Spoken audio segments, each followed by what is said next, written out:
The case presentation of anterior abdominal wall defect. We had a patient age 36 years, G2E1L1, previous baby 5 years old, healthy, no obvious significant history was there, and patient came at our center for second opinion for multiple congenital abnormality on NT scan done outside. Patient was diagnosed with omphaloceles, bilateral genu recurvatum and possible spinal defect. Ultrasound was done at our center and multiple congenital abnormalities were found on the scan. Baby was in both the lower limbs were on hyperextension with abnormal angulation at knee and ankle joint. Okay. And there was reduced fetal movements seen at the level of knee and ankle joint. There was spine showed kyphoscoliotic deformity. There was a large anterior abdominal wall defect, mostly involving anterior inferior aspect of abdominal wall and with herniation of abdominal contents through the defect. The urinary bladder could not be appreciated. A possibility of OEIS complex was suspected in this baby. Two well-defined avascular cystic areas were also seen along scalp, along the occipital convexity, and as the lesion was avascular, a differential of epidermoid cyst, dermoid cyst and lymphangioma was made.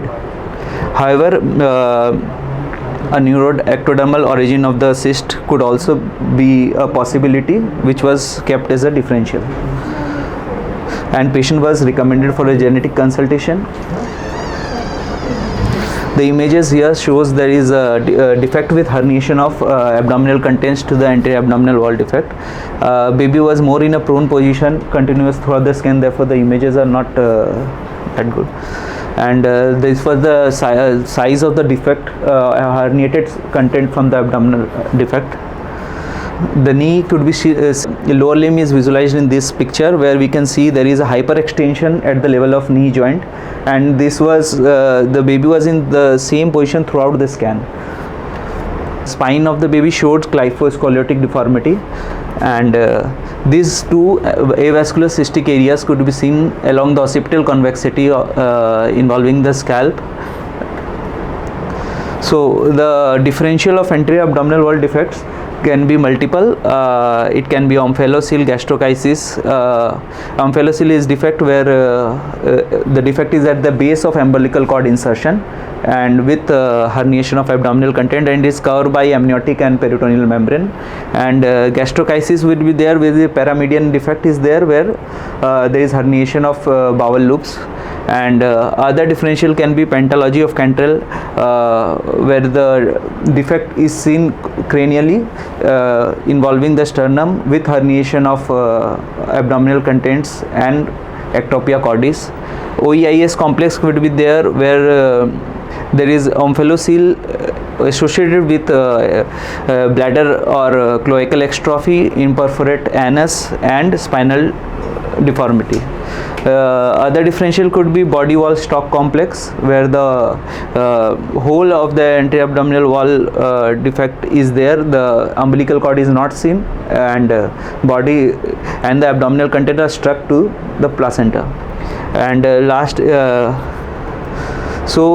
a differential of anterior abdominal wall complex is done in relation with the cord insertion site, whether the cord insertion is normal or abnormal.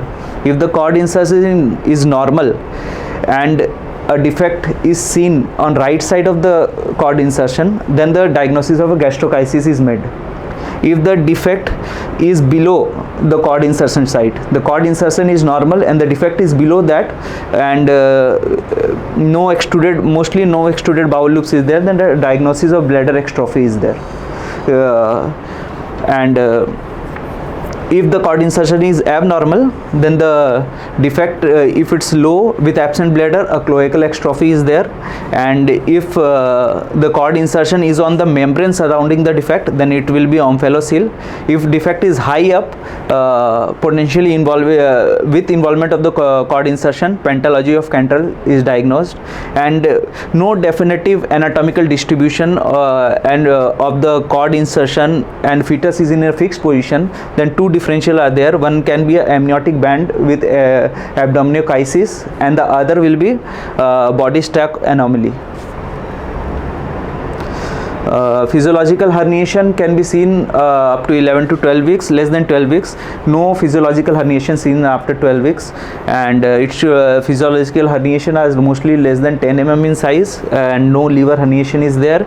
And if we have any doubt in early scan 11 to 12 weeks, we will call the patient at 14 weeks to confirm the diagnosis. Embryology is like there is a defect in the fusion of ectomesodermal folds. There are 4 ectomesodermal folds, 2 lateral, 1 cranial and 1 caudal, and if the lateral folds are involved, omphaloceles is there, lateral and cephalic, then pentalogy of Cantrell.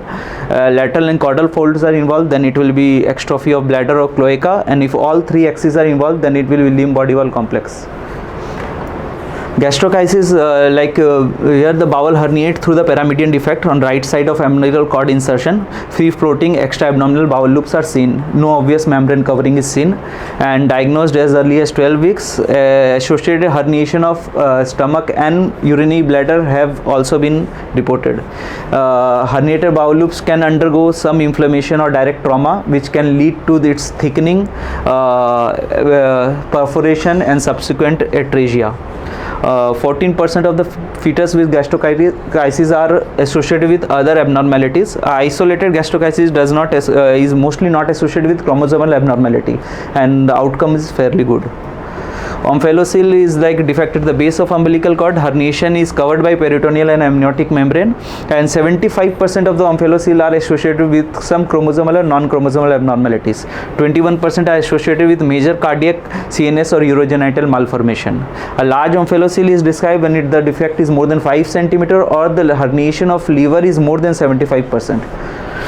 Prognosis of isolated omphalocele is good if there is no associated genetic or other abnormalities seen in the fetus.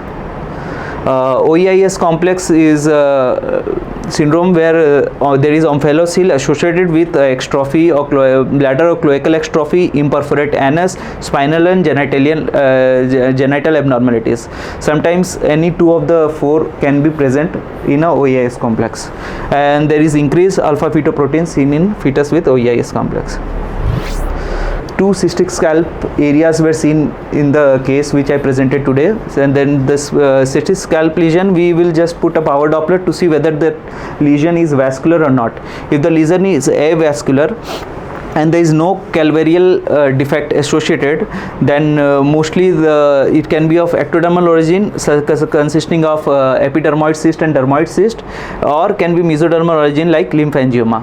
If a calvarial defect is associated with a avascular lesion, then a neuroectodermal origin lesion can be there like meningocele or encephalocele. If on power Doppler, vascularity could be seen within the lesion, and the calvarial defect is there, then the diagnosis of a sinus pericardium is done. No calvarial defect is there, then mesodermal hemangioma, other soft tissue lesion is there. Genu recurvatum was there. It's a rare condition with hyperextension of knee joint more than 30 degree, mostly known as the congenital dislocation of patella, and CGR can be divided into 2 groups. Like one will be like malformative genu recurvatum, which involves anomalies of elastic tissue, and one is postural genu recurvatum as a consequence of abnormal presentation of oligohydramnios. Malformative CGR is mostly associated with Larsen syndrome, and it is a recessive autosomal disorder, and it's mostly bilateral with other structural abnormalities like flat face, hypertelorism, accessory carpal burns, short terminal phalanges, also noted pseudoclubbing. Other genetic association with malformative CGR are partial trisomy 1q and monosomy 6b. Non-malformative CGR will be due to oligohydramnios or footling presentation, mostly responsible for postural genu recurvatum. Possible etiological factors include shortening of quadriceps secondary to fibrosis of ischemic origin. Women undergoing amniocentesis at 11 to 14 weeks are at increased risk of genu recurvatum. Amniocentesis of fetal karyotyping should be performed to rule out Downs and Turner. Thank you.